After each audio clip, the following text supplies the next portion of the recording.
Salut l'équipe, on dit toujours que ce sont ceux qui parlent le plus qui en font le moins.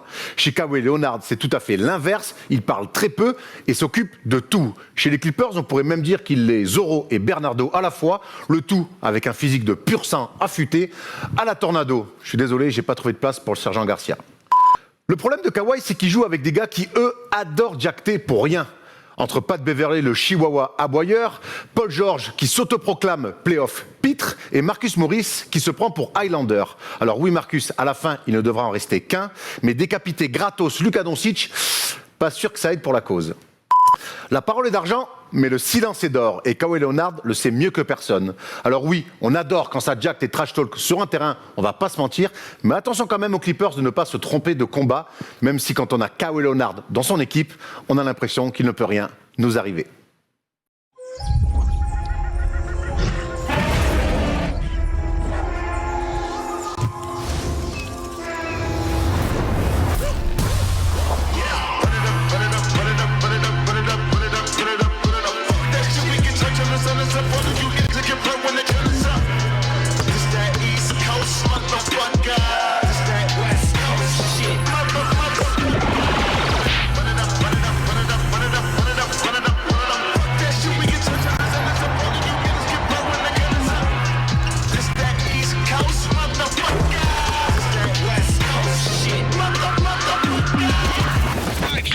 My peak. Yeah. Bring a diamond around me, it's a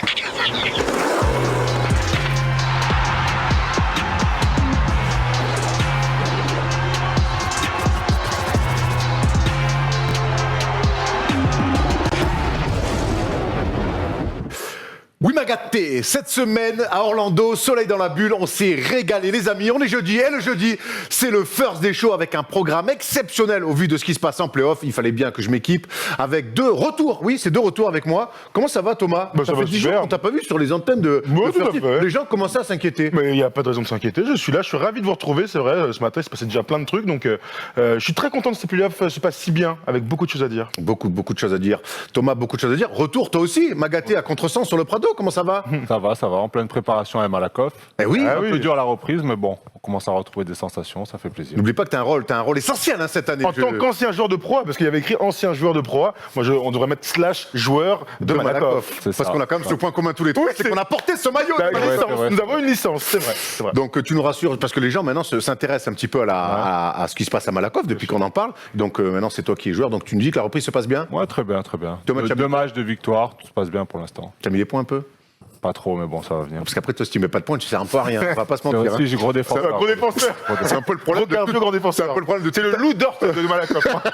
Il a mis 30 ans ce bâtard.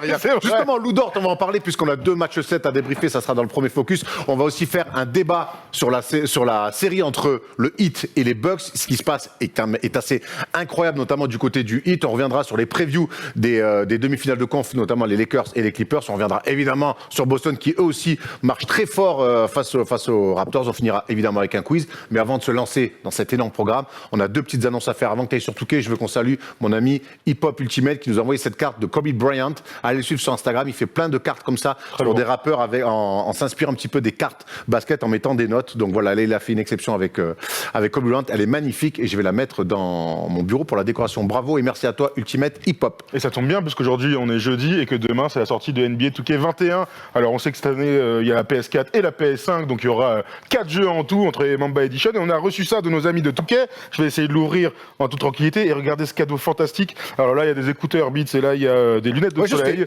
et Erwan a déjà mis son option sur les écouteurs. J'ai déjà mis mon cérumen sur les écouteurs. Alors ça par contre c'est un objet fantastique qu'on va retrouver toute l'année je pense sur les plateaux. D'ailleurs Erwan je te le file, je vais pas te le lancer. Ouais, j'ai cru que non, évidemment parce que les coins ils sont un peu dangereux, je vais pas te mentir. Voyons Polo dans le cadre si on est bon.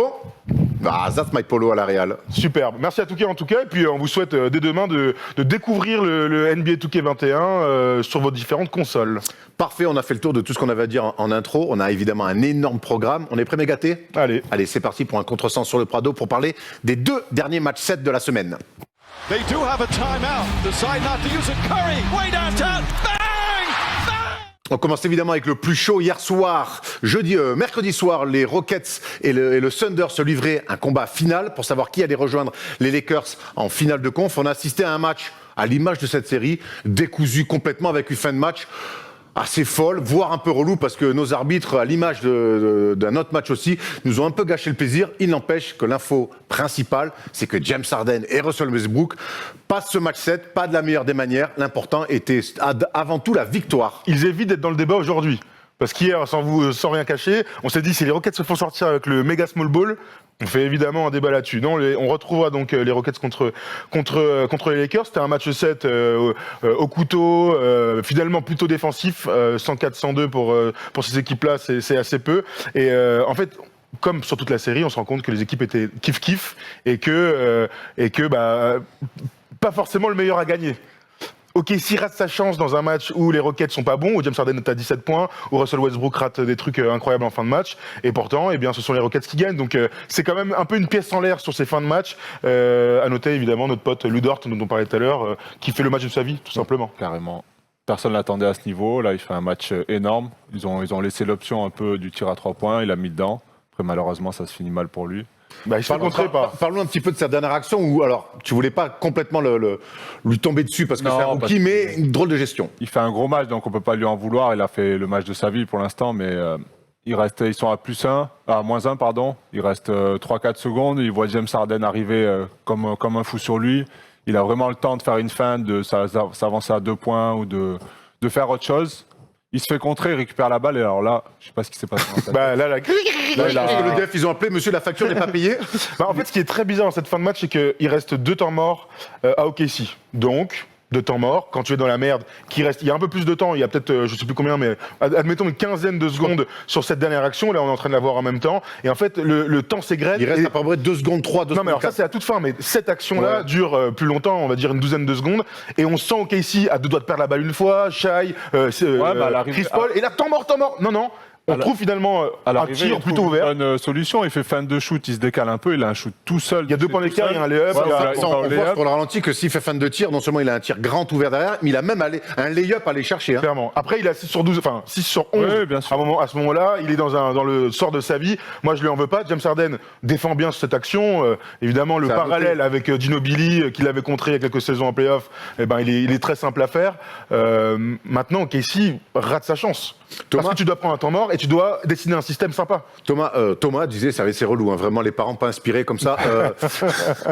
Tom a dit, c'est pas spécialement le meilleur qu'à gagner. Tu partages cet avis Sur ce match. sur ce match? Ça pouvait basculer d'un côté comme de l'autre. C'est vrai que moi, j'étais un peu pour OKC parce que j'aime pas le basket qu'il propose Houston. C'est vraiment une caricature de 1 contre 1. En plus, avec le retour de Westbrook, on a vu, c'est pas les meilleurs choix possibles.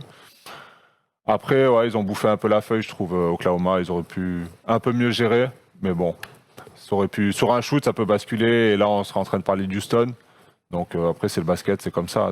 Ça bascule côté Houston, et on sait qu'ils étaient très attendus, Harden, Westbrook, on imagine. Et Westbrook a raté beaucoup de matchs dans la série, c'est important. En plus, donc il n'est pas encore revenu à 100%, même si physiquement il est à 100%, en tout cas dans le basket, il n'a pas retrouvé ses sensations. Heureusement pour Houston que ça passe. Et quelque part, même si c'est pas beau dans l'ensemble, mais psychologiquement, on a l'impression peut-être que les Rockets arrivent en demi-finale avec une pression de se dire ok, on est passé, parce que s'ils n'étaient pas passés, imagine, tu perds contre OKC, contre Chris Paul qui te fait la chanson pas mal de temps sur la série, Westbrook que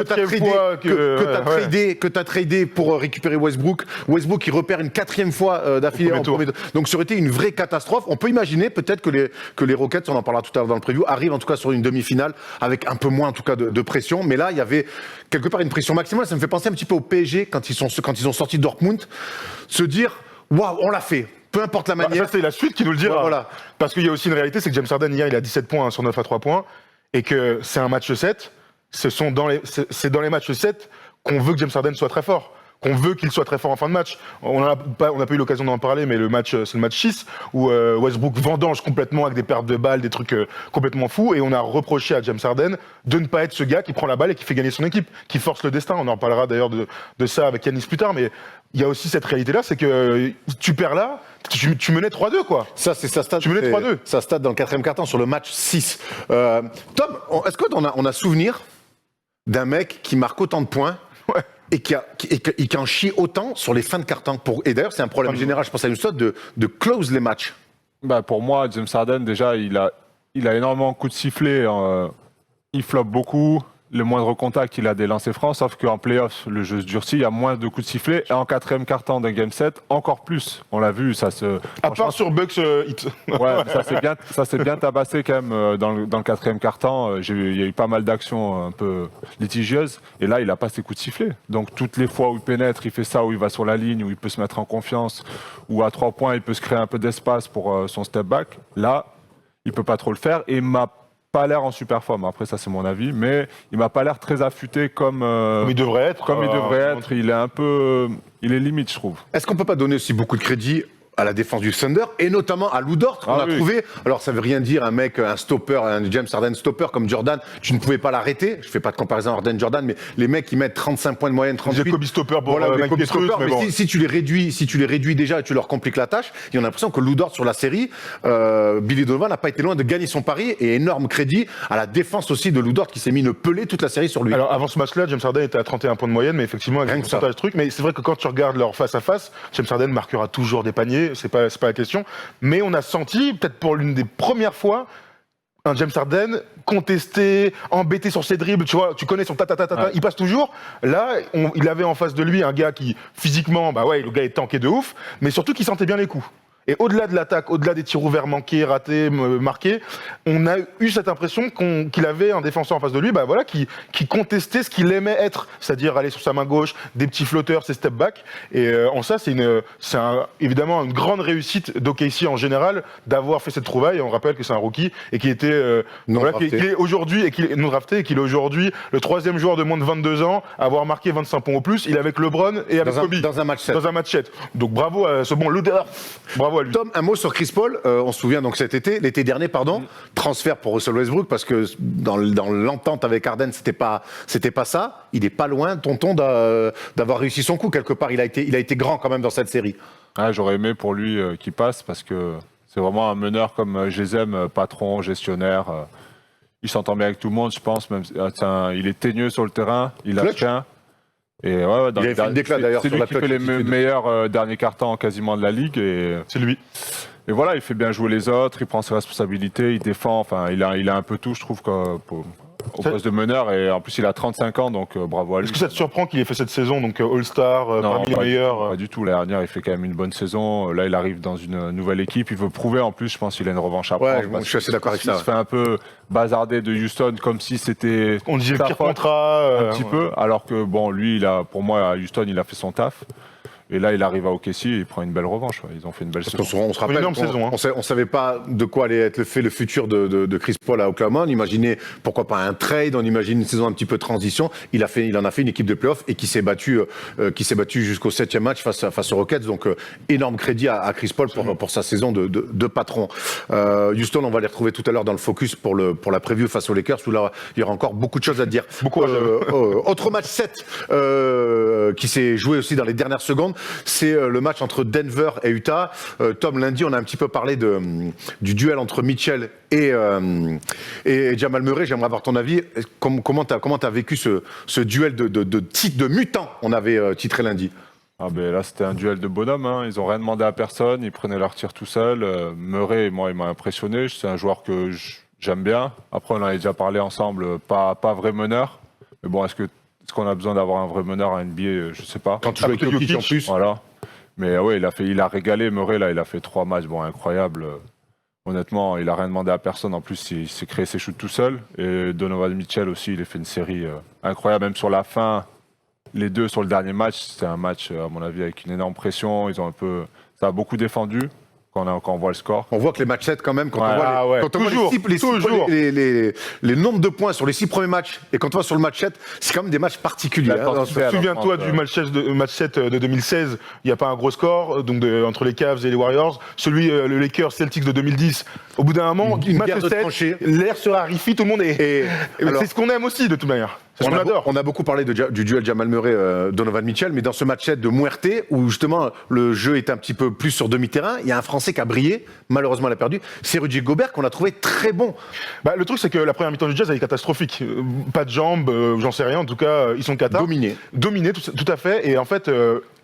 ce qu'on dit tout le temps dans tous les matchs, enfin dans tous les sports, c'est que la mi-temps c'est le pire ennemi de l'équipe qui survole la première mi-temps. Ouais. C'est-à-dire que tu t'arrêtes, et bon bah voilà, on est super fort, faut qu'on continue comme ça les gars. Puis en face, 0-0 Putain, ça veut rien dire ça veut ça. rien dire. Alors que malheureusement, bah voilà, le troisième quart-temps, et ben tu te fais avoir, les autres ils ont la dalle, tu trouves un peu d'adresse, Donovan Mitchell se réveille et Rudy Gobert domine enfin son match-up.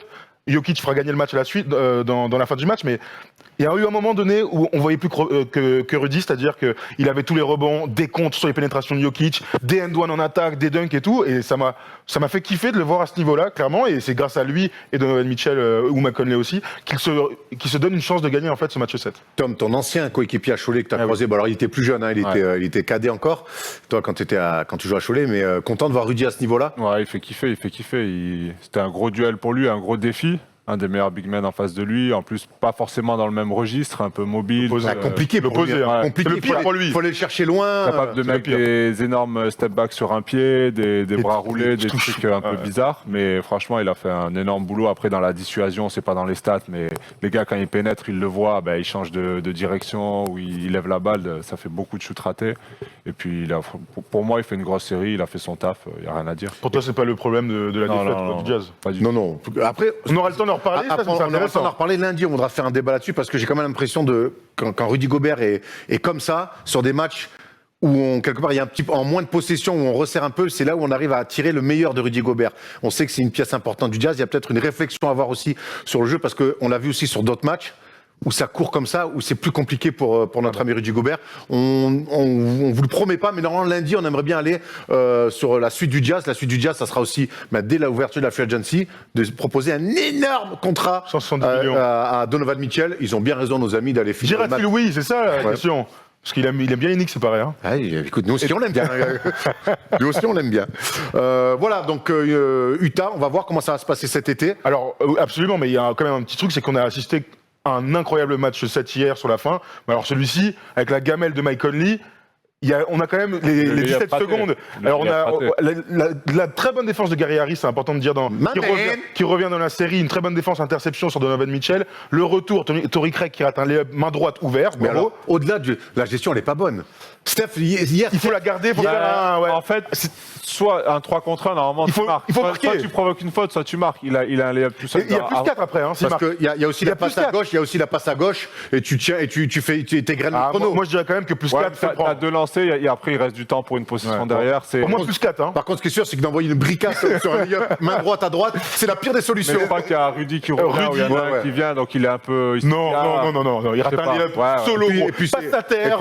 C'est Torrey Craig, qui est quand même un athlète et tout. Mais moi, Thomas, frérot. Voilà. Et derrière, donc Rudy Gobert prend le rebond. Alors, les arbitres ont dit qu'il était dehors, mais bon, ça changerait rien à la suite.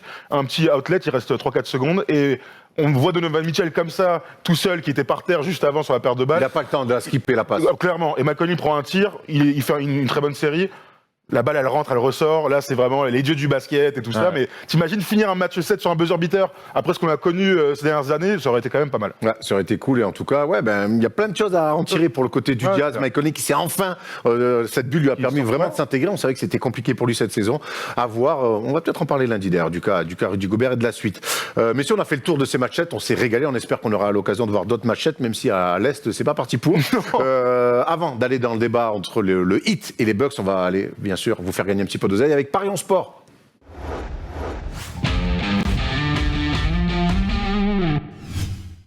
Thomas, c'est la rentrée, c'est le moment de nous faire gagner de l'oseille pour mon Shifter Pro que je vais acheter en plusieurs fois.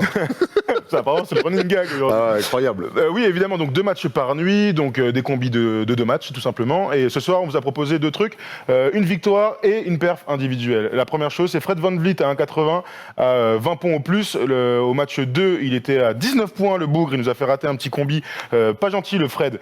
Et le deuxième, sur une victoire des Clippers face aux Nuggets. Cote à 2,32, j'ai envie d'y croire, vraiment. Donc ça passe. Oui, on est plutôt sur un ballon en retrait plat du pied, tranquille, avec gardien aux fraises. Ah, frérot, tu mets 20 balles, tu prends tes... Voilà, après, les Clippers, c'est bien d'y aller dessus parce que les Nuggets, ça va être dur d'enchaîner. Même Jamal Murray était surpris de rejouer dès le jeudi soir. Mais bon, le rythme NBA est ainsi fait. Ouais. Surtout quand on leur a pas demandé, ils n'étaient pas obligés d'aller dans cette match face au Jazz. Non, tout ça, ça me semble logique. Et VanVleet à plus de 19 points, c'est un très bon signe pour nos amis Toronto et si les pourcentages vont suivre un petit. Absolument. Ça serait pas plus mal. Absolument. Et si on veut se faire un petit kiff en plus, allez, rajouter, on l'a pas mis, mais Kawhi a plus de 25, ça se. Alors Kawhi plus 25, c'est jamais très coté, mais c'est effectivement cadeau. Hier, on a posé une question sur Twitter, sur les réseaux sociaux et ainsi de suite. Qui serait le meilleur marqueur de la nuit NBA ? Malheureusement, c'était difficile de trouver. C'était notre ami Lou Dort, dont on a parlé tout à l'heure. Lou Dort qui est à 30 points sur le match 7 face aux Rockets. Et donc, on a dû trouver le deuxième meilleur marqueur de la soirée. C'était Giannis qui met 29 points. Et c'est notre ami Sensi Brian qui gagne un très beau t-shirt du Thunder. On va t'envoyer ça avec Parion Sport très rapidement. Et des free bets. 20 balles. Tant qu'à faire. C'est bon. Cash. Ouais, c'est bon. Allez, on ouvre la grande partie de cette émission avec le débat autour de la série entre le Heat et les Bucks. Parce qu'on le veuille ou non, ça reste une surprise pour l'instant.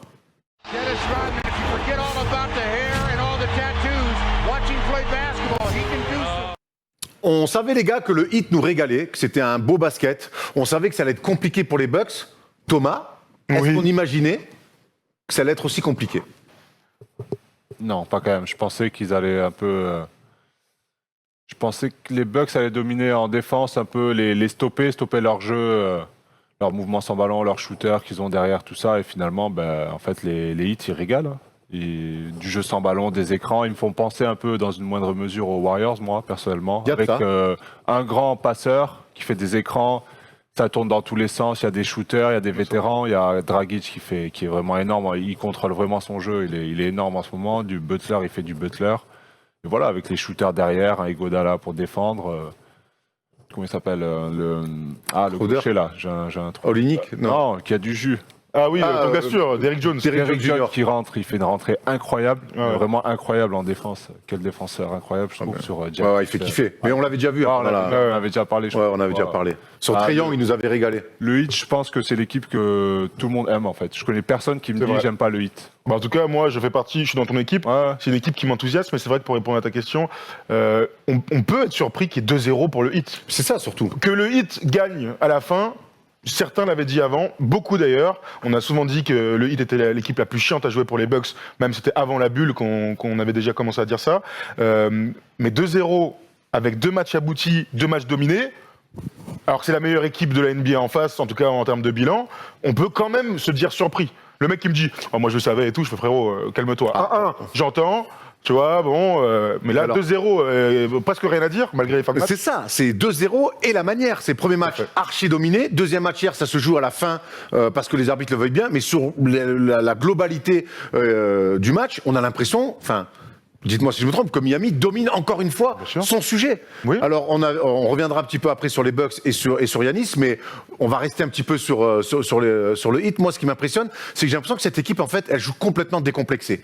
Elle joue un basket maîtrisé, on l'a dit, beaucoup de jeux sans ballon, beaucoup de mouvements, et surtout, il y a un nombre de joueurs, les Butler, Crowder, Iguodala, Olynyk, Bam Adebayo, Derrick Jones Jr., c'est des joueurs qui prennent du rebond, capables de passer, capables de scorer, de slasher, de mettre à 3 points. Tyler Hero, pareil, t'as un meneur qui touche un peu à tout.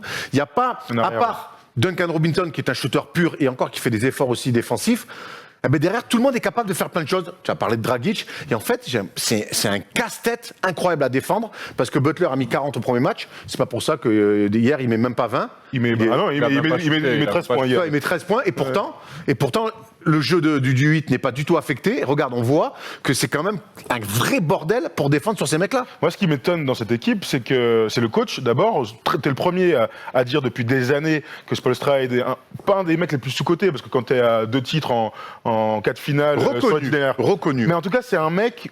En tout cas, je ne soupçonnais pas ce qu'il était capable de nous proposer en attaque. C'est un super coach défensif, on l'a vu avec les Heatles, fantastique, ça a toujours marché. Les Heatles, c'est meilleur. Beatles, évidemment. Non, pas du tout. Non, mais c'est pour que les gens comprennent. C'est un truc qui existe depuis 10 ans, j'espère que les gens sont au courant. Ça aurait pu être par rapport aux Eagles de Hotel California. Tout à fait, mais non. Mais moi, je ne pensais pas qu'il était capable d'installer une académie de jeu aussi enthousiasmante que ça. C'est-à-dire que, vous l'avez très bien dit, le jeu sans ballon, et surtout la confiance qu'il influe dans tous ces mecs-là. Hier, c'est la première fois de l'histoire du Heat qu'ils ont 7 joueurs qui marquent 10 points au plus dans un match de play-off. Mais ça, c'est grâce au coach, grâce à la confiance qui va influer à chacun de ces mecs, et aussi au plan de jeu. Parce qu'au bout d'un moment, les coachs On aime bien dire que c'est le premier fusible, le coach c'est quand même le mec qui peut te faire changer une équipe du tout au tout. On le voit dans tous les sports, dans le foot notamment. C'est-à-dire qu'avec le même effectif, t'as une équipe nulle et la saison d'après t'as une bête d'équipe. Et voilà, Spoelstra est un coach plus, et là il le prouve face aux Bucks, c'est encore la marche au-dessus. Thomas, toi qui m'as toujours dit que tu avais connu des grands coachs dans ta carrière, on dira pas les noms, l'impact d'un Spoelstra qui est quand même très bien installé et l'évolution du coach aussi, c'est archi important. Moi j'aime bien parce qu'il a rebondi après le départ de LeBron, c'est pas facile.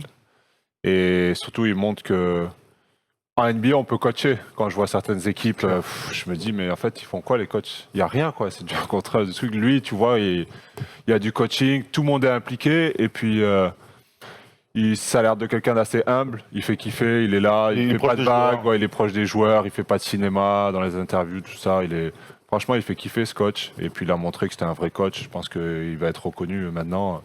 C'est lui qui sort les Bucks, quoi. Ouais. Enfin, et plus encore, alors, mais... On parle beaucoup de l'évolution sur l'attaque, mais c'est une équipe, mine de rien, qui défend aussi le plomb. Et là, on va arriver sur le plan anti-Yanis. Et en préparant cette émission, Thomas, tu me disais, ça me rappelle la défense sur Yanis, te rappelle la défense des Spurs sur LeBron, époque 2014. Tout à fait.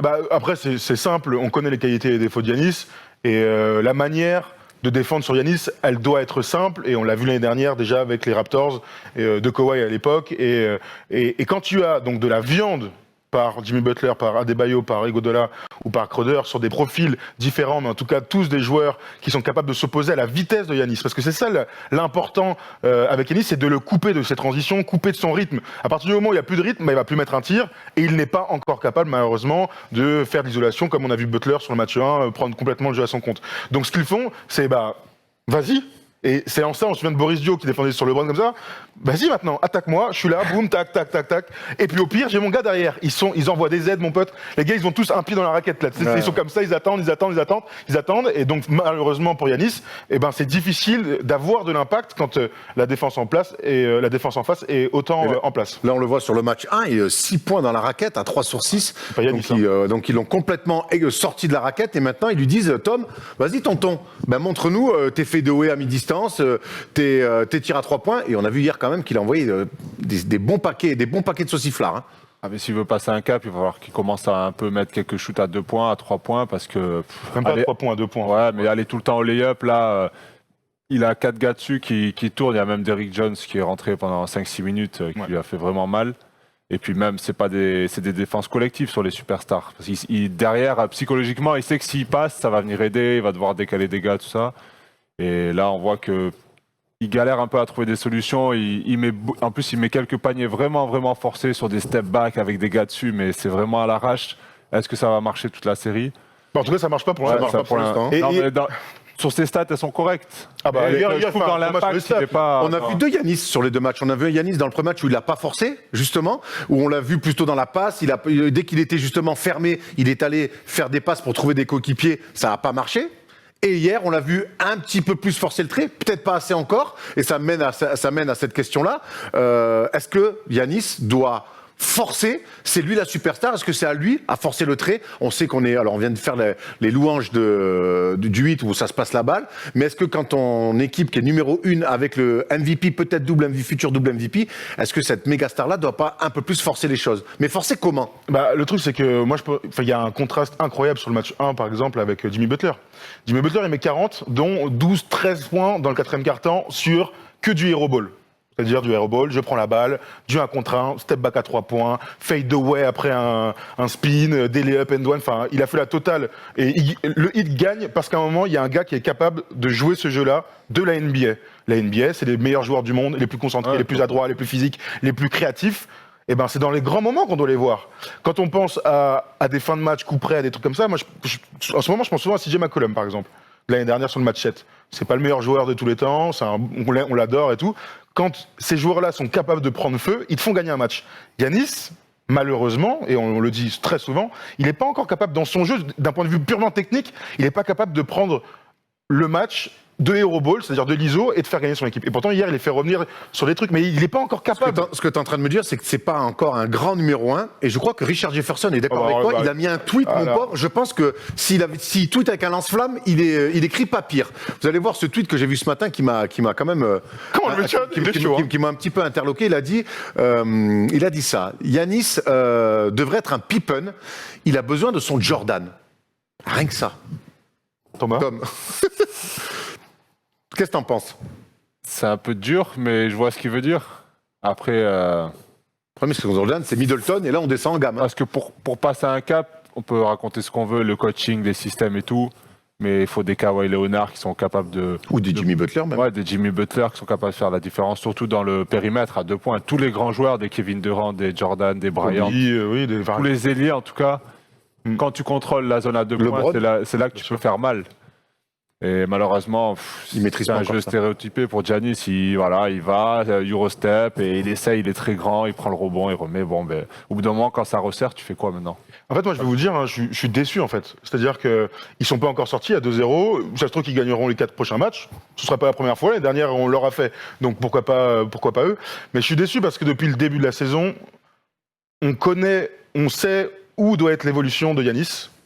Et que, en fait, cette évolution, elle n'arrive pas encore. Ça ne veut pas dire que c'est fini, qu'il ne le sera jamais dans 3 ans. On ne dit pas, je dis vraiment pas ça. C'est pas à 25 ans qu'on va le condamner. Bien sûr, mais après, quand tu es MVP, c'est normal d'avoir des attentes. Et je serais curieux d'avoir des avis, je vais demander sur Twitter d'ailleurs, des avis des supporters hardcore fans des Bucks, pour savoir s'ils sont plutôt déçus, si c'est normal, et tout ça, de voir les différentes perfs de Giannis, parce que pour gagner, il faut quand même que tu aies un mec qui soit supérieur. Est-ce qu'on n'a pas l'impression... Est-ce qu'il l'est vraiment, en tout cas, de ce point de vue-là? On disait pendant cette saison que c'était l'année 2 du plan Budenholzer de Giannis Antetokounmpo, que dans le jeu, ils étaient allés un petit peu plus loin, qu'il y avait plus de... Et en fait, j'ai l'impression de revoir un déjà-vu de la saison dernière face aux Raptors. Sans gagner les 2 premiers matchs. Sans gagner les 2 premiers matchs, peut-être en pire. Donc en fait, cette évolution qu'on a cru voir en saison régulière, on sait que c'est en play-off que les choses comptent vraiment. Et j'ai l'impression qu'on revoit ce qu'ils ont fait la saison dernière, voire peut-être encore pire. Ils ont vraiment il y a un plan anti-Giannis, et derrière, une fois que Giannis est coupé, ou réduit en tout cas dans son influence, eh bien, il y a 0 plan B, et on était persuadé qu'il y en avait un pourtant. Moi, je pensais qu'ils allaient donner un peu plus ce ballon à Middleton, parce que je le trouve vraiment en jambes en ce moment, dans ses 1 contre 1, dans ses isolations.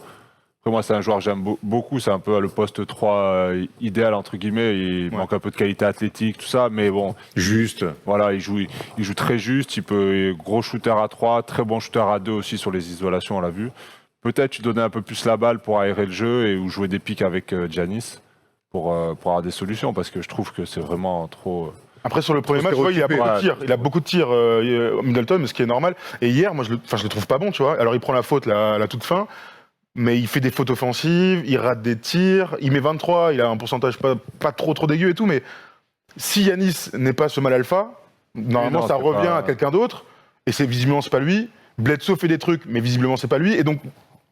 Bledsoe, c'est un athlète aussi, c'est pareil, on est un peu dans le même registre que Giannis. Mais il est meneur de jeu, il peut être scoreur, mais il n'arrive pas à prendre ce coup de chaud. Donc en fait, il faut un mal alpha pour gagner dans ces séries difficiles là. Il faut un gars, c'est triste à dire, mais la NBA c'est simple quoi. Et j'ai l'impression que si c'est pas Giannis, si c'est pas Middleton, pour le coup, après... Il y a 2 semaines, on a fait un débat sur les Bucks, on s'était dit qu'ils avaient la pression cette année, on en parle souvent aussi avec Nicolas Batum, qui nous dit, si cette année les Bucks vont pas en finale au minimum, l'avenir d'Giannis cet été, ça va être un énorme bordel. On sait qu'il y a toute cette chape de plomb derrière, la menée des euros en demi-finale de conf, je te parle même pas de finale de conf. Contre sa future équipe. Ouais, on imagine qu'en plus des problèmes technico-stratégiques à résoudre, derrière, il y a une pression incroyable sur tout le staff technique et la franchise des Bucks. Parce que là, à mon avis, s'ils se font sortir en demi-finale de conf, on n'en est pas encore là, évidemment. Non, on n'y est pas encore là, mais t'es quand même mené 2-0. Est-ce que, justement, j'avais une question. Là, j'ai l'impression que quand je vois Toronto et les Bucks mener, j'ai l'impression que là, le fait qu'il n'y ait pas le public, mais clairement... Il y a des équipes qui sont... Il y a des équipes que vraiment à qui ça manque. Oui, moi, depuis le début, j'ai peu de doutes. Et de toute façon, tu le vois dans le rythme des matchs. C'est pas des super rythmes, c'est très haché, les arbitres sont cata, donc forcément ça aide aussi à hacher les matchs. Donc il y a une réalité visible en fait, quand tu regardes le match, il n'y a aucun doute. Mais en fait, ça me fait penser à autre chose, mais t'as pas répondu à la question toi. Est-ce que quand tu es top 3 de la NBA, top 5 admettons pour les plus pessimistes, pour Giannis, est-ce que c'est pas à lui de forcer le destin en fait? Je parle de forcer le destin, quitte à être dans un écart. Hein. Le problème, c'est que pour moi, il faut pas qu'il force. Il a pas le jeu pour forcer. Jordan pouvait forcer, Kobe pouvait forcer, LeBron pouvait forcer, Tracy McGrady pouvait forcer. On peut en citer des millions parce qu'ils avaient ce jeu à mi-distance. Et donc, ok, ISO, Kawhi peut forcer. Paul George peut Tu peux éventuellement. même descendre de gamme, non? Tu vois Il y a des... Oui, mais tu peux même descendre en gamme. Oui, Kevin Martin pouvait... non, mais tu vois ce que je veux dire. Bah, Mais à partir du moment où t'as l'adresse à mi-distance ou à 3 points et la création du tir n'est pas ta qualité première, s'il va forcer, Yanis, il va forcer comment? Parce qu'honnêtement, lui dire force même à 2 points, c'est du suicide. Donc c'est qui force quoi? Quand il force, on voit que c'est du 1 contre 4 en pénétration. Et là, le hit est déjà très bien en place défensivement là-dessus. Donc moi, j'ai bien peur que les Bucks n'aient pas vraiment de solution. Ou alors, elle va devenir... Elle doit être déjà défensivement. Va falloir durcir vraiment. Je trouve que j'ai pas retrouvé cette défense quand même des Bucks. Alors c'est très compliqué parce que ça court de partout. Tout le monde peut marquer des paniers. À 3 points, flasher, dunker, driver, provoquer, mettre des fautes. Enfin, c'est un enfer à défendre. Mais il va falloir quand même prendre le dessus physiquement, défensivement. Et en attaque, je crois qu'il va falloir avoir que Middleton soit meilleur et que Lopez soit meilleur. Mais je suis pas sûr qu'Yanis qui force, ça soit la bonne solution parce qu'il peut pas forcer sur de l'ISO. Alors toi, si tu étais coach, Erwan, coach de Yanis, tu lui dirais de prendre plutôt la direction du premier match, c'est-à-dire que s'il y a 3 mecs qui sont face à lui, il doit faire la passe pour un mec qui est à peu près ouvert et donc pièce en l'air, Wes Matthews, mais ou pas dedans. Oui, moi je donc pense c'est ça qu'il doit faire. Je pense parce que je reviens, tu vois, mais même un Harden, tu peux lui dire vas-y force. Parce qu'il peut créer son... C'est pas son truc à lui. Il peut le faire sur des séquences. Je crois que sur une série entière, s'il force, ils vont tomber dans le jeu et dans le piège du 8. Et là, pour le coup, il va avoir de très grandes... Il n'est pas capable de mettre 25, 30, 35 points sur du fadeaway, de la création pure. Donc, il va falloir que les autres, et il y a quand même des mecs d'expérience autour de lui, prennent vraiment aussi la conscience de dire, il peut faire des choses, il y a des choses par contre qu'il peut pas faire et c'est à nous de les faire. T'en dis quoi, toi? Qu'est-ce qu'il doit faire? Après... Ça doit être assez dur de jouer avec lui, je trouve, parce qu'il garde beaucoup la balle, il insiste, les autres sont un peu autour, regardent. Franchement... Et puis ça doit rentrer dans sa tête. Ouais, quoi. C'est ça. Tout doit se mélanger. T'es mené 2-0. Et puis il doit quelque part, ça doit être terrible comme sensation de se dire... En fait, là, je me sens limité. C'est incroyable de dire ça pour Giannis. MVP. C'est incroyable de dire ça pour un MVP qui fait des stats, des chiffres et tout. Mais tu l'as dit, Butler aujourd'hui, Butler est un moins bon joueur qui fait des moins bonnes stats que Giannis Antetokounmpo. Mais moi, en fin de match, t'as Butler dans l'équipe, je préfère l'avoir dans mon équipe qu'avoir Giannis. Joël Embiid d'ailleurs dit. Ouais, non mais tu vois ce que je veux dire. Avoir ce mal alpha, t'as tout dit. Aujourd'hui, il peut pas le faire, Giannis. Donc, et c'est pour ça que je comprends aussi le tweet de Richard Jefferson. C'est très dur pour Giannis parce qu'il est grand, il fait plein de choses, il remplit plein de cases, il a amené ses Bucks sur le haut de la NBA en saison régulière. Mais le problème, c'est que les playoffs, et pour gagner, je crois que c'est pas de cette manière-là que ça va le faire, et risque de la prendre de manière... Encore une fois. En fait, le problème, c'est ça, c'est encore une fois. Attends, à quand la progression? Moi, je pense en tout cas qu'il devrait forcer comme un chien. Mais quand je dis forcer, c'est faire des trucs même qu'il ne sait pas encore faire. Ouais. Je le vois de temps en temps. Tu sais pourquoi? Ça fait mal. Non, mais je sais, mais t'es à 2-0. C'est pas comme si t'étais à 2-2. Non, après, ils prennent pas des rousses non plus, mais...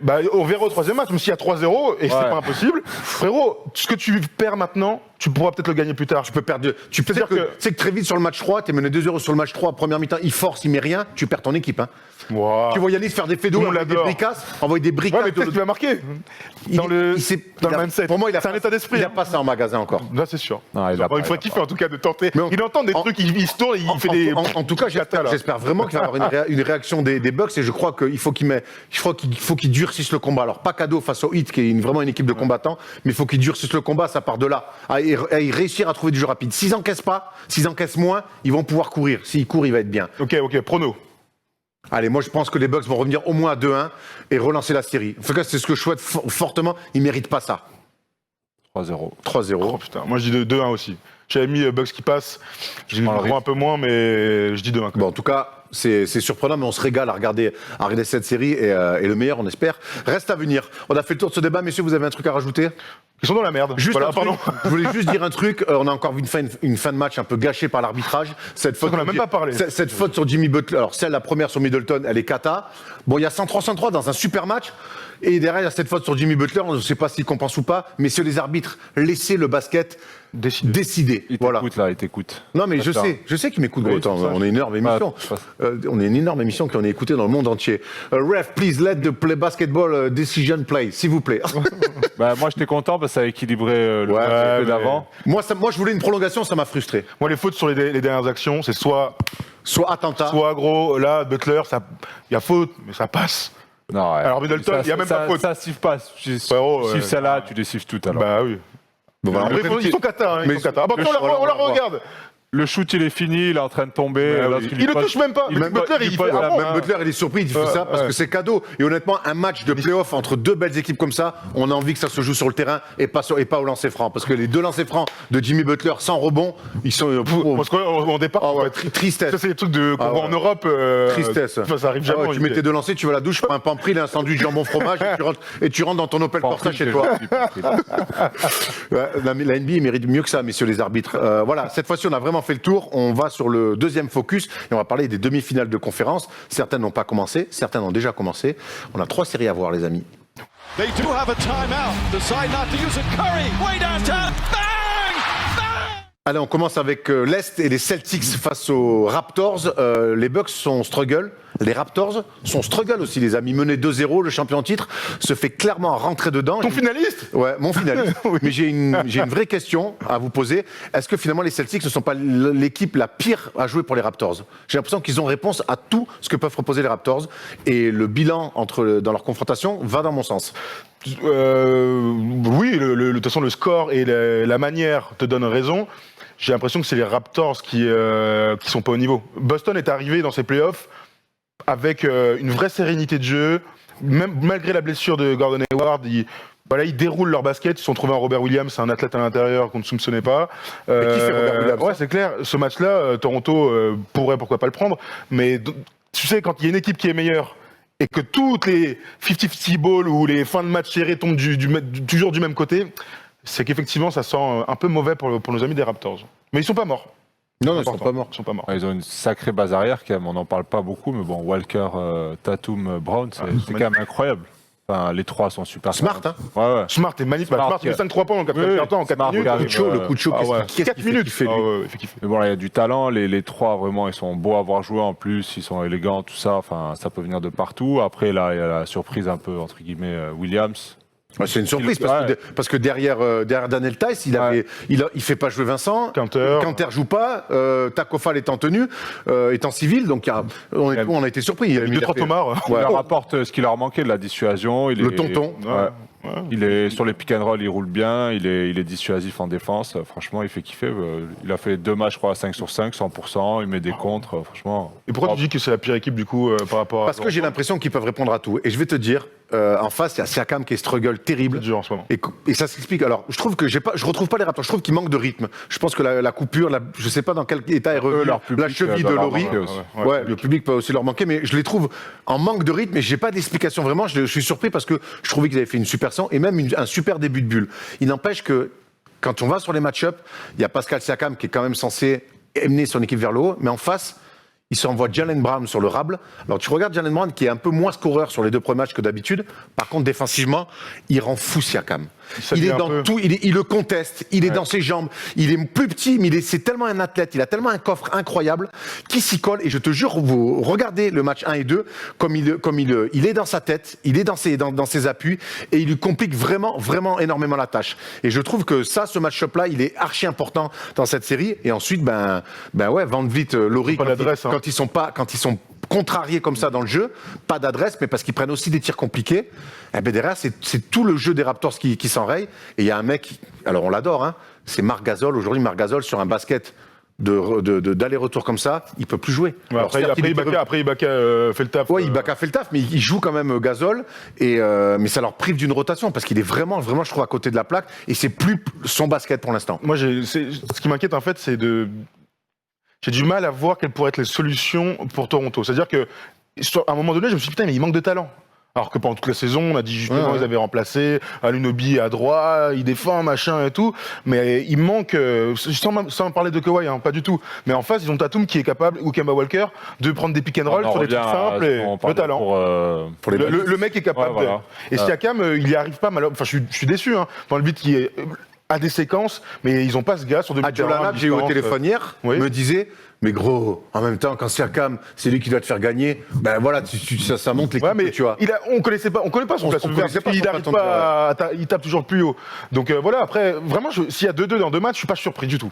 Non, Ouais, ils sont pas évidemment. Non, mais tu ils vois sont ce que je veux pas dire loin, ils sont Mais- là. Il suffit un peu de réussite, un peu de réussite à Un 3 momentum points pour un les peu deux, différent, Je suis Ouais. assez d'accord avec vous, mais j'ai quand même l'impression que sur ces 2 matchs, que les Celtics ont une marge encore énorme et que les Raptors, ils en ont aucune. Et pour moi, la grande différence, elle est là. Il y a le score, certes, 2-0, mais j'ai l'impression que les Celtics, ils déroulent et ils ont encore de la marge. Ils sont même pas, entre guillemets, à fond, même si défensivement, ce qu'ils font, c'est incroyable.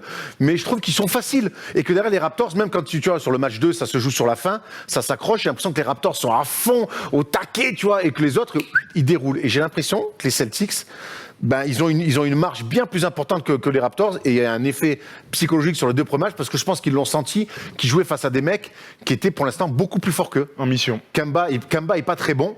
Et ça se voit pas. Et ça glisse quand même. Alors il va mettre ses tirs, il a mis des tirs importants. Le step back qu'il met, le fameux. Mais tu vois, spécial, ouais. il est maladroit, mais c'est pas grave. Dans le collectif, ça passe. Van Vliet et Laurie sont maladroits. Tout de suite, ça fait des trous.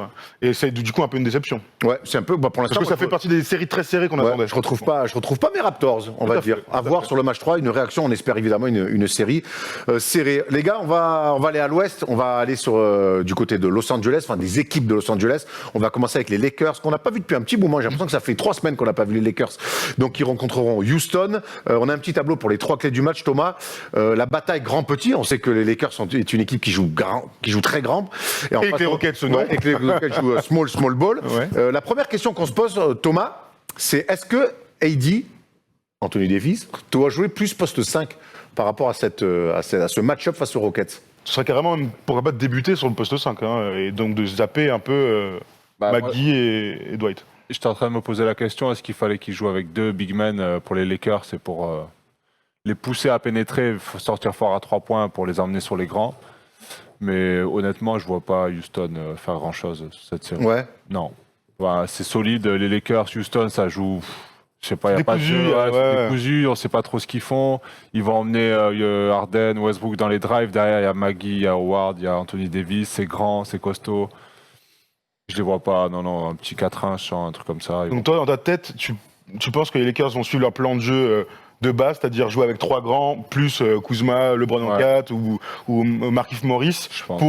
plutôt que d'aller, pourquoi pas, sur AD beaucoup plus en 5 avec Après, un poste 3 grands, 4. si tu comptes Kuzma comme un grand... Oui, bah en tout cas, un mec enfin, quand je dis 3 grands, en tout cas, jouer souvent avec AD en 4. Ouais, après, LeBron James, c'est un grand pour Houston, hein, puisque clairement. tu peux le mettre en poste 4 avec Howard en 5 ou Maggie en 5 ou Davis en 5. Enfin, je pense qu'ils ont beaucoup de solutions, ils vont pouvoir s'adapter. Ils ont quand même du banc, même s'ils n'ont pas des foudres de guerre sur le banc. Ils ont quand même des gars qui sont capables de défendre avec KCP, Caruso. Caruso. tout KCP ça. start. Hein.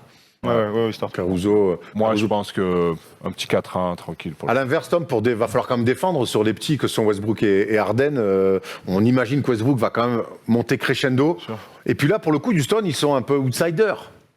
Donc c'est peut-être aussi un rôle qui leur va mieux que c'est que s'ils avaient perdu contre le Thunder, en plus face à Chris Paul, ça aurait été une vraie catastrophe. Il y a ça qui rentre dans les têtes. Là, quelque part, ils jouent les Lakers, ils jouent LeBron. Il y aura peut-être moins de pression pour ces Rockets. Qui dit moins de pression, dit plus d'adresse. Et du coup, est-ce qu'ils peuvent poser des problèmes avec ce jeu atypique? Non, je pense pas. Mais le truc, c'est que, et on revient un peu sur le débat qu'on a fait il y a 3 semaines, doit-on être inquiet des Lakers? On est beaucoup moins inquiet après ce premier tour de play-off. Ah bon? Puisqu'ils s'y sont mis après une première défaite. Donc là, ils ont plus de certitude aujourd'hui. La réalité, c'est qu'en face, c'est 2 équipes qui aiment jouer sur des tempos un peu bizarres, c'est ce que tu disais. Et dans ce jeu-là, je vois pas les Rockets gagner, en fait. Dans un truc à 2 temps, si les Rockets arrivent à empêcher les Lakers de courir, ils auront peut-être une chance. Mais sur des contre-attaques et dans un jeu lent, il y a Anthony Davis qui fait une énorme bascule. Donc tu te rends compte quand même que dans la bataille grand-petit, énorme avantage pour les Lakers. Et la vraie question, c'est est-ce que James Harden et Russell Westbrook sont capables de sortir une énorme série? Parce que KCP, Danny Green vont défendre dessus. J'ai du mal à imaginer LeBron scoltiner sur un des deux.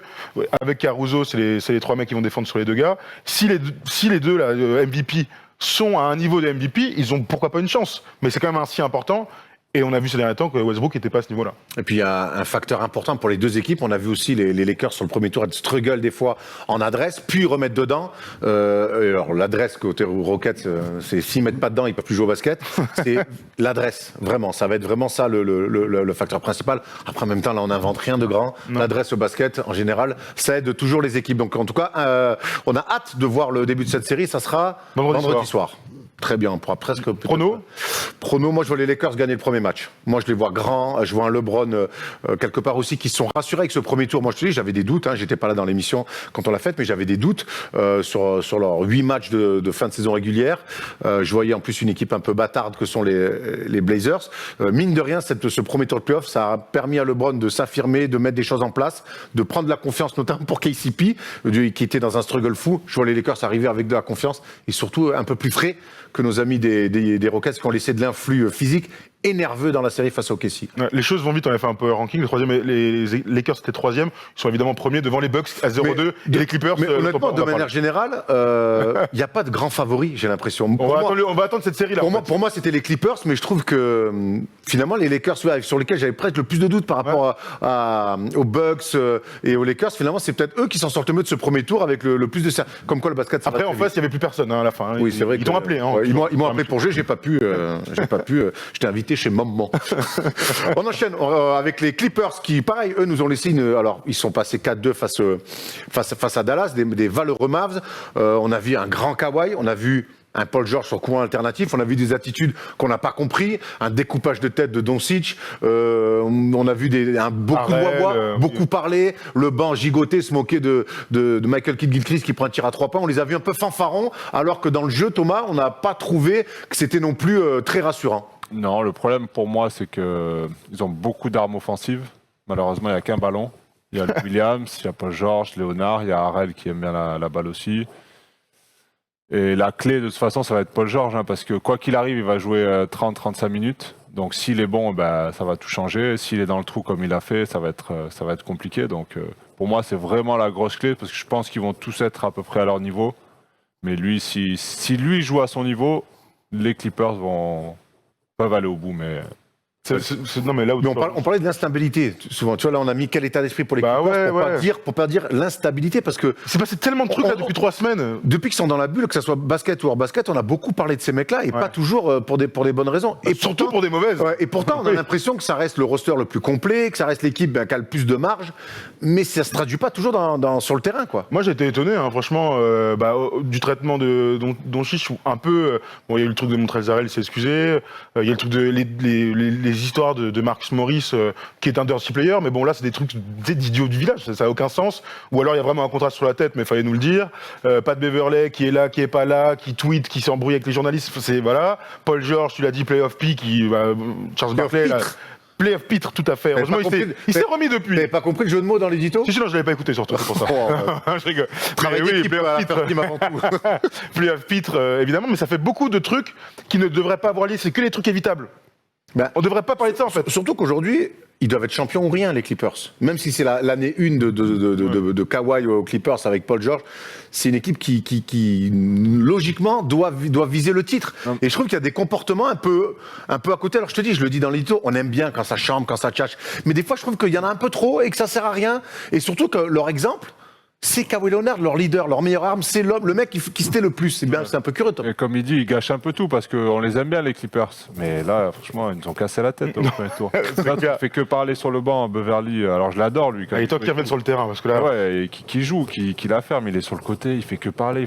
Ils parlent tous, ils mettent des sales coups, tout ça. Alors qu'à la base, moi, je les aimais plutôt bien, mais ils m'ont un peu saoulé là déjà au premier tour. J'espère que.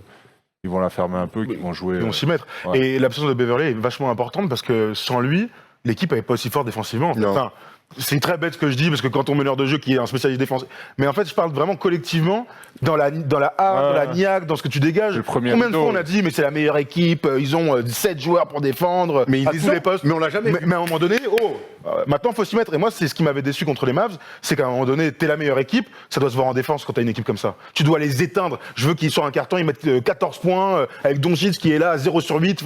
Mais ça on l'a jamais vu. Les autres ils se sont baladés, des petits passes, il est en premier rideau. rideau. Beverley, c'est lui qui met le Absolument. tempo C'est d'entrée. le là. Derrière, les autres, ils suivent. Là, Archi intéressant de parler de Pat Beverley parce qu'il va falloir quand même défendre sur cette série face aux Nuggets où Jamal Murray sort de la série de sa vie avec des cartons à 50 va être bien, pions. ça, hein. Et il va falloir aussi défendre sur Nikola Jokic qui sort d'une série quand même assez complète, un tir pour la gagne.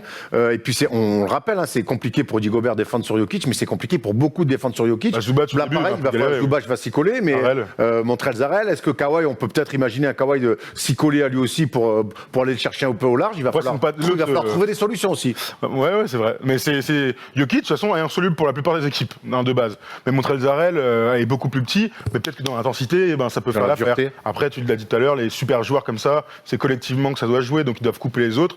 Et Jamal Murray peut pas faire la même série cette fois-ci. Là, moi, j'ai beaucoup d'attentes sur la défense des Clippers. J'ai envie qu'ils montrent à Jamal Murray dès le début que c'est une équipe qui va aller chercher un titre. Après, si l'autre il met encore 45 et que Beverley il a 6 fautes, au bout d'un moment, les gars, va peut-être falloir se regarder soi avant de regarder les autres. Tout à fait. Voilà. Parfait. Ça commence vendredi aussi. Jeudi soir. Jeudi ce soir. soir. Non, c'est ce soir. C'est ce soir. Bon courage pour les crampes et tirez-vous bien, nos amis des Nuggets, parce que ça risque de tirer un petit peu au milieu du premier quart-temps. Messieurs, c'était très complet. On a fait le tour. Ah ouais. On s'est régalé. Il y a vraiment plein de choses à dire. Les playoffs, c'est toujours quand même période exceptionnelle, même si on est en septembre et que c'est un petit peu perturbant. Perturbant comme l'arrivée de Tom Serravino sur un plateau du First Day Show pour son quiz, évidemment. C'est tout de suite. It's Lillard. He got the shot off. Salut l'équipe, quel plaisir de vous retrouver. Comment ça, chaque salut jeudi. l'équipe? Ah ouais, excuse-moi, Bon, j'ai pris attends. ta gimmick. Je t'ai Ouais, donné, mais mon, je- je t'ai donné mon appart, mon scooter, ma carte bleue. Tu prends mon salut l'équipe? Et ton cœur, évidemment. Oh. Et je l'ai pris avec plaisir. What's love got to do with it? Bon les gars, j'ai préparé un petit quiz, c'est mon métier quelque part. On va commencer. Excuse-nous, Nagui. Hein. On va commencer, il y a 3 parties. Je vais vous poser une première partie, c'est des questions sur les playoffs actuels. Ça va vous donner des points pour la deuxième partie, où il y aura 3 joueurs. Ok, il y aura 3 joueurs qui ont fait plein de franchises différentes. Celui qui aura gagné le plus de points au premier tour pourra choisir le joueur qu'il veut au choix. Eh ben très bien. On commence par les petites questions. Je vais vous demander, par énumération, on va commencer par Thomas Lorokis, qui sont les meilleurs marqueurs actuels dans la bulle sur le premier tour des playoffs? Donc même ceux qui sont sortis éliminés. les meilleurs marqueurs Ouais, En moyenne, hein. en moyenne. Allez, vas-y. Murray, Mitchell. Oh Un par un, énumération. ouais. Énumération. Pardon, j'ai Chacun pas son écouté. tour. Alors, tu dis Mitchell. Bien sûr, c'est le premier avec 36,3 points. Murray. Le troisième avec Ah, c'est le truc que 31,6 j'avais. points. Anthony Davis. Faux, tu es éliminé. C'est quoi? Il est sixième avec 29,8 points. T'as pas dit les combien premiers? Ah, faut être dans l'ordre. Non, faut pas être dans l'ordre, sauf qu'il est sixième, il est hors du top 5, j'ai dit les Ah, 5. Ah. J'ai dit les 5 premiers. Oh, mince, j'ai pas compris ça, désolé. Pas de chance, il est derrière, Je suis éliminé. Vas-y, à toi, à toi. Je suis éliminé, Pardon, je suis quoi éliminé. À Je gagne toi. un peu de temps. À toi. On fait faire quoi là J'en ai aucune Expérience. idée du reste, donc bon courage. Il vous en reste 3, logiquement. Ça se tient, hein. Il n'y en a plus qu'un qui est en demi. Les 2 autres ont été éliminés. Léonard. Kawhi Leonard, c'était le deuxième avec 32,8 points. Bon joueur. Il reste donc 4 et 5 qui sont éliminés. Damien Lillard. C'est faux. Ah, putain, Damien Lillard, il il y a qui d'autre alors? est pas là. Jason Tatum, non? Non, il est éliminé. Non, est-ce que tu en as un dernier? Il n'est pas éliminé, celui qui reste? Si, 2 éliminés. 2 éliminés. Un vrai gars quand même, on en a parlé beaucoup. Il Aujourd'hui. fait une vraie bulle. Harden. Non. Ah, Harden, Bon, il est- c'était Luka Doncic et Joel Ah, Embiid. bah oui! Bon, Oui, Kata, Et Joel Embiid, il est dur. Ah, Joel Embiid, il est pas Joel facile. Embiid. Incroyable. Kata. On enchaîne pour vous rattraper avec les meilleurs passeurs. Et top 5 toujours pareil. Ouais, top 5, tu Ok. commences. Luka. Luka est 4e, Oui. 8,7 passes. LeBron. LeBron est premier, 10,2 passes. Incroyable. J'ai envie d'aller sur James Harden. Au 5e, 8 passes. Alors les 2 et 3, c'est vraiment pas simple. Ah ouais. Jokic. Yoki. Non, c'est faux. Pas mal. Ok. Bon, donc tu auras 0 points. Oui, c'est pas grave, hein, écoute. Alors c'est 2 gars de l'Est, 2 gars éliminés, encore une fois. Ah, j'ai peut-être un truc à essayer. Éliminé, allez, je sais même plus. Allez, il y a un gars d'Indiana et un gars de Brooklyn. Ah ouais, ça lâche des trucs comme ça, donc... Oui, vas-y, Tom. Au premier qu'il a, allez. Caris Levert. Caris Levert, Bien sûr. 3e, 9,5 Et points. Brandon, évidemment. Et Malcolm Brogdon qui a 10 points. Bon. Bon, Très bien. les C'est gars, Tom qui a les points. c'est Tom qui a les points. Donc, Polo va pouvoir nous afficher les 3 joueurs au choix. Alors, et tu verras. Ah, regarde, ils sont juste là. Ouah. Alors, il y a E. Smith, Sean Livingston, Marco Bellinelli. À côté, c'est leur nombre d'équipes qu'ils ont fait. Wow. Il faut Ok. le citer. En fait, c'est celui qui cite le maximum qui Ah gagne. ouais, c'est lourd ce Et jeu. tu choisis le joueur que tu veux. C'est dur, hein. Ah, bravo, ça. L'autre, il m'a fait un clin d'œil, gros. J'ai l'impression qu'il avait trouvé le vaccin contre le cancer. Pas loin, pas loin. Alors, lequel tu veux, Thomas? Vas-y. Je commence. C'est- Tu choisis un joueur. Je vais prendre Marco. Hein. Ouais. Marco Bellinelli? Tiens, j'aurais préparé. Franchement. Alors Allez, attends, vas-y, envoie. vas-y, faut qu'on compte. Bah, Et on a le droit à combien de bavures? C'est autant. On a le droit à 2 bavures. Ok, allez, vas-y. Allez, c'est parti. Spurs. Oui. Oui, c'est pas mal. Sixers 2. 2. Il a joué dans 9 équipes, Marco. Ouais. Incroyable. Ouais, c'est incroyable. Ah, franchement, j'ai rien. Toronto. Ouais, bien sûr. Oh, bravo, ça fait une bavure parce que j'ai entendu. Hornets. Non, mais attends, mais on est où là? Deux bavures, ça fait 4. Ça va plus? Franchement, Polo, tu regarde. peux nous afficher son CV? je sais pas. Vous allez voir, il a fait les Warriors, Ben Les oui. Warriors. Ok. les Raptors, les Bulls, Ah oui, Chicago, les ouais. Kings, Ouais. les Hornets, Ouais, Kings, non, j'ai non. aucun souvenir. Et même des les Kings. Il a donc des dents de lapin, visiblement. Erwan, t'enchaînes? Alors il reste soit Smith, soit Sean Livingston. Soit Allez, Sean vas-y, Livingston. tu vas sur Sean, Aaron. Alors, Je vais aller sur Sean Livingston, ouais. Très bien. Allez, vas-y. Sean Livingston, alors Brooklyn, 1, Clippers, 2, Warriors. 3. euh, Et après, on est dans la mer. je sais, attends, je l'ai vu la dernière fois quelque part avec un maillot. L'air est aussi rare que pendant non. les matchs 7. Ah, c'est chaud.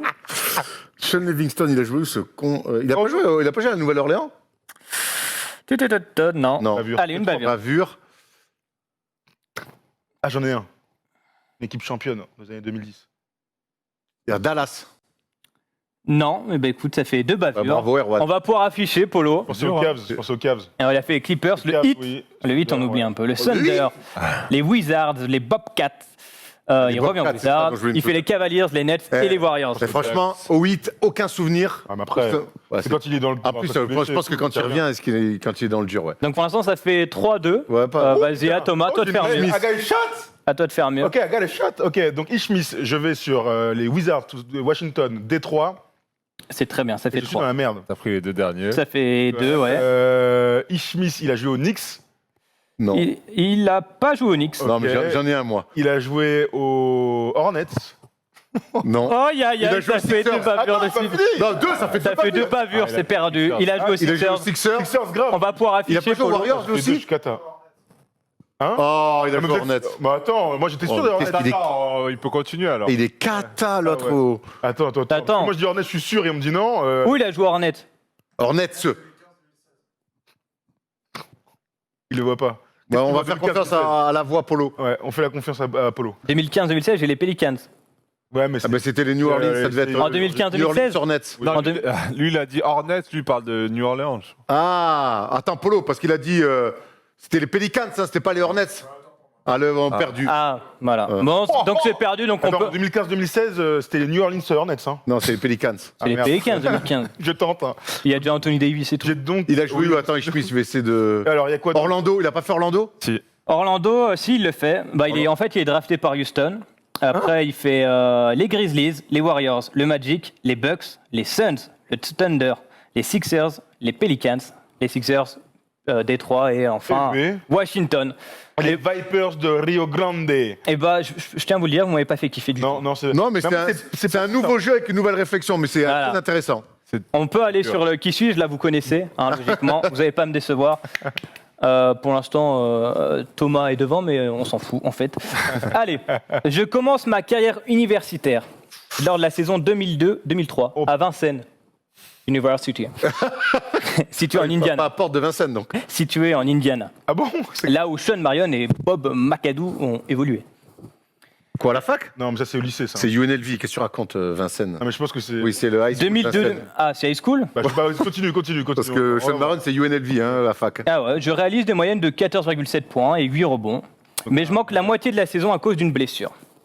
Je pars ensuite à l'université de Purdue. Ah, d'accord, vous l'avez merci. Il a confondu lycée et fac, bâtard. Excusez-moi, à Ouest Lafayette, décidément, tout à Paris. Et une blessure au genou met un terme à ma saison. Je suis de retour pour la saison 2005-2006, mais je me blesse à nouveau, alors je décide de ne plus rejouer cette saison. Je termine ma carrière universitaire avec des moyennes de 19 points et 7 rebonds. À Purdue. À Purdue. Purdue, il n'a pas gagné. Le 28 juin 2007, je suis sélectionné au 30e rang. Antoine Moore. 31e rang. Antoine Moore. 2007. Non, 31e rang de la draft 2007 par les Supersonics de Seattle. Mais je suis immédiatement transféré chez les Rockets contre un futur second tour de draft. Je participe peu au début de saison, puis je gagne petit à petit du temps de jeu côté de Yao Ming. Oh putain, je sais qui c'est. Je deviens un joueur de complément important chez les Rockets lors de leur série incroyable de 22 c'est le victoires petit intérieur, consécutives. là. Costaud, le Karl petit- Heinz. Hein? Karl Heinz. Non. Karl Heinz, non, mais non, le petit intérieur costaud. Le Karl Landry. Karl Landry, Mais bravo. Oui. Donne un plateau. Ah ouais, voilà, gros. Et il a sorti le Karl, c'était pas mal. Et Karl Landry. après, il va aux Kings, aux Hornets Merde. de New Qui Orleans, dit ça, mais oui. aux Warriors, aux Kings, Bon mercenaire aussi. aux Sixers, et il finit en Très bon Chine. Warriors avec Très fort, il fait des... en sortie de banc. Oui, oui, Première oui. année de Curry en playoff. Il est parmi les meilleurs sixième hommes. Avec Jared Jack. Vous savez qu'il y a- moi, il y avait Karl Landry, Karl Heinz, c'est un peu les mêmes, Ah ouais. les mêmes physiques. Bah, il y en a un de deux qui a plus de talent que l'autre quand même, hein, parle et de de loin. physique. Ah ouais, c'est vrai. Voilà. Bravo, Erwan. Bravo Erwan, c'est mérité Oui, bon, sur l'ensemble. C'est pas. Tu l'as pris. Oui, je l'ai pris. C'est toujours ça de prix comme T'avais dirait qu'à dire le Polo. nom, hein, au bout d'un moment.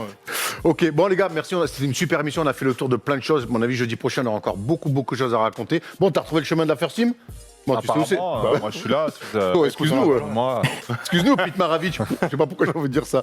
Bon, on se retrouve lundi pour une nouvelle émission avec Nico Batum et Thomas donc. Ouais, tout à et fait. puis voilà, tu reviendras rapidement dans un First des Shows un lundi. Ouais, oui, courant De toute façon, septembre. t'es pas bien à Malakoff. Puis je surtout, suis pas très loin. Je peux mets des points à Malakoff surtout. Tom, Je vais essayer.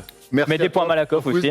Et puis on se retrouve lundi prochain. Voilà, Comme d'hab. les playoffs continuent sur la Comme First Team. d'hab. Merci Tom. Merci à tous. Merci à Polo en régie. Bravo, bisous la famille. Ciao, ciao. Un petit pouce bleu des fois. Ça, Pourquoi pas. Ça mange pas de pain. Ciao.